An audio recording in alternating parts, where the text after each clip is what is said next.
امید ہے آپ سب خیریت سے ہوں گے۔ اگر آپ نے ابھی تک ہمارا چینل سبسکرائب نہیں کیا تو اسے ابھی سبسکرائب کر لیں اور بیل آئیکن کو دبانا بالکل بھی مت بھولیں، شکریہ۔ نمبر 8، سنگے ماں۔ یہ سیریز ان رازوں کے گرد گھومتی ہے جو اس وقت کھلتے ہیں جب ایک نوجوان ہلمند اپنے والد کے قتل کا بدلہ لینے کا فیصلہ کرتا ہے۔ یہ غگ کی شکل میں خواتین پر ہونے والے ظلم پر توجہ مرکوز کرتا ہے۔ یہ محبت اور انتقام کی ایک ماورائی کہانی ہے۔ سنگے ماں ایک ایسے خاندان کی کہانی کی پیروی کرتا ہے جو پاکستان کے قبائلی علاقوں سے تعلق رکھتے ہیں۔ ڈرامے میں بتایا جائے گا کہ کس طرح ایک جھوٹی روایت کی وجہ سے لوگوں کو اپنی جانیں اور محبتیں قربان کرنا پڑتی ہیں۔ نمبر 7، مشکل دو بہترین دوستوں سمین اور حریم کے درمیان دوستی کی پیروی کرتی ہے، جس کا امتحان اس وقت ہوتا ہے جب وہ مشکلات کا سامنا کرتی ہیں۔ ایک عاجزانہ پس منظر سے تعلق رکھنے والی سمین ایک نوجوان اور بھولی بھالی لڑکی ہے جو اپنی خاندانی اقدار کو سمجھتی اور ان کا احترام کرتی ہے۔ یونیورسٹی میں اکٹھے پڑھتے ہوئے سمین اور حریم ایک دوسرے کے رازدار ہیں۔ حریم اپنے ایک ساتھی فراز سے یک طرفہ محبت کرتی ہے جو ایک خوبصورت نوجوان ہے، تاہم وہ حریم کے جذبات سے بے خبر ہے۔ معاملات حیران کن موڑ لیتے ہیں جب حریم کے خاندان کا ایک زبردست فیصلہ اور فراز کو جیتنے کا اس کا جنون کئی غلط فہمیوں کا باعث بنتا ہے۔ سمین کے اپنے بہترین دوست کی مدد کرنے کے ارادے اسے مزید مصیبت میں لے جاتے ہیں، جہاں اسے اپنی عزت بچانے کے لیے چھوڑ دیا جاتا ہے۔ کیا سمین غلط فہمیاں دور کر پائے گی یا حریم بدلہ لینے میں بہت آگے جائے گی؟ دونوں کے درمیان واضح اختلافات کے باوجود کیا سمین اور فراز ایک دوسرے کو سمجھ پائیں گے؟ حریم کی انتقامی کارروائیوں کے باوجود کیا سمین فراز کے ساتھ اپنا رشتہ بچانے میں کامیاب ہو جائے گی؟ نمبر 6، حبس ایک غیر معمولی ڈرامہ ہے جس میں ایک ایسی کہانی ہے جس میں ایک محبت کرنے والے جوڑے کو شامل کیا گیا ہے اور اسے ان غلط فہمیوں کے ذریعے بنانے کی کوشش کی گئی ہے جو بدقسمت حالات اور اپنے آس پاس کے لوگوں سے پیدا ہوتے ہیں۔ عائشہ نے باسی سے یہ سوچ کر شادی کر لی کہ یہ صرف محبت تھی، جس کی وجہ سے اس کی والدہ نے باسی سے اس کی شادی کر دی، لیکن اسے یہ نہیں معلوم تھا کہ اس کے ساتھ کیا سودا کیا گیا ہے۔ اشنا شاہ بطور عائشہ اپنی ماں کی سب سے زیادہ ذمہ دار بیٹی ہے، جس کا تعلق ایک نچلے متوسط گھرانے سے ہے۔ فیروز خان بطور باسط کو ماضی میں اس کی اپنی ماں نے دھوکہ دیا اور جیسا کہ اس کا ماضی اسے پریشان کرتا ہے، اس کے پاس عام طور پر خواتین کے ساتھ اعتماد کے مسائل ہیں۔ اس کا تعلق ایک اچھے لیکن ٹوٹے پھوٹے خاندان سے ہے۔ عائشہ عمر بطور سوہا باسط کی سابق منگیتر ہے جو اب بھی باسط سے محبت کرتی ہے۔ وہ اپنے مقاصد کو حاصل کرنے کے لیے کسی بھی حد تک جا سکتی ہے۔ ایک ہی خوبصورت احساس جو ماضی کے ہولناک زخموں کا علاج کر سکتا ہے وہ ہے محبت، لیکن کیا ہوتا ہے جب سب سے زیادہ پاکیزہ محبت منفی کے خلاف آتی ہے؟ یہ ٹوٹ سکتا ہے۔ نمبر 5، قلندر ایک لڑکی کے اپنے خدا اور اس کے فیصلوں پر پختہ یقین کی کہانی ہے، جبکہ باقی دنیا اسے تکلیف پہنچاتی، بدنام کرتی اور چیلنج کرتی رہتی ہے۔ درِ عدن ایک نوجوان اور معصوم لڑکی ہے جو اپنے چچا اور خالہ کی دیکھ بھال میں پروان چڑھی ہے۔ کم عمری میں یتیم ہونے کے باوجود درِ عدن اپنے چیلنجز اور مشکلات کے بارے میں شکایت نہیں کرتی۔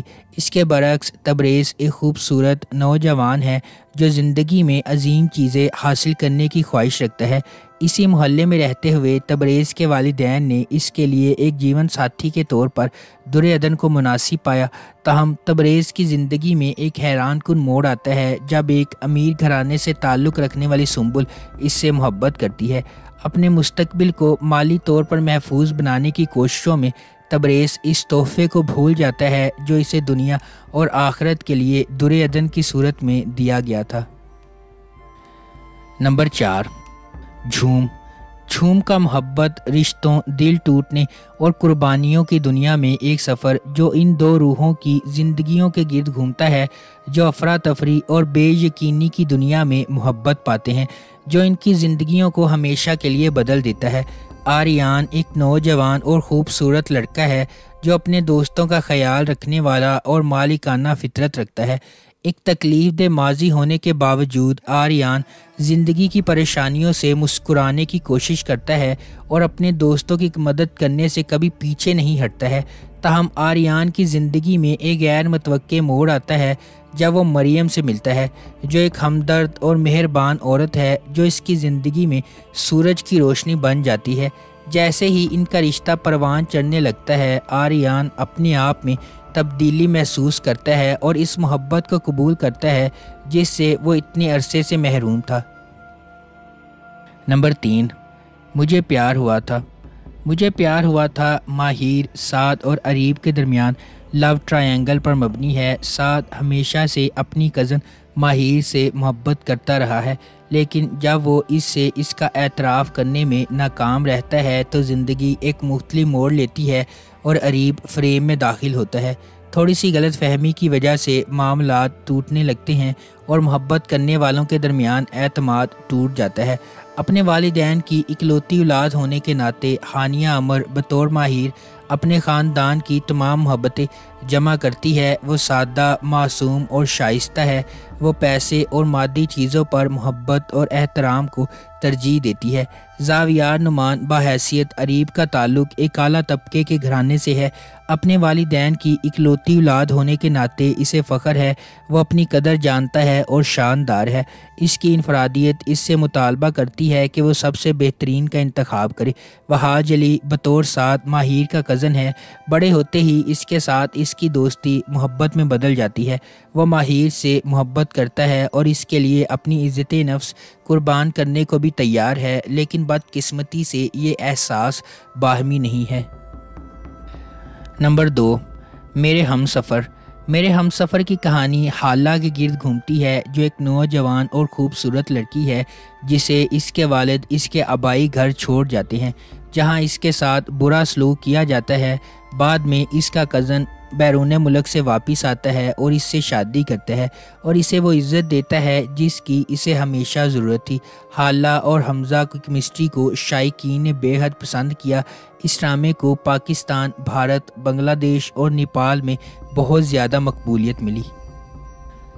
نمبر 1، خدا اور محبت۔ فرحاد اور ماہی بالکل مختلف معاشی اور ثقافتی پس منظر سے تعلق رکھتے ہیں۔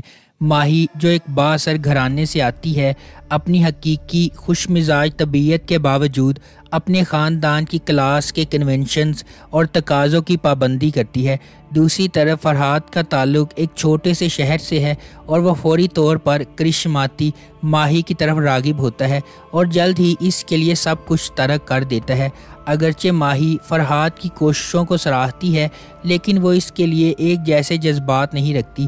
ماہی کا دل جیتنے کی جستجو میں فرحاد اپنے آپ کو اپنے خالق کے ساتھ ایک خاص رشتہ بناتا ہوا پاتا ہے اور محبت کا عقیدت مند بن جاتا ہے۔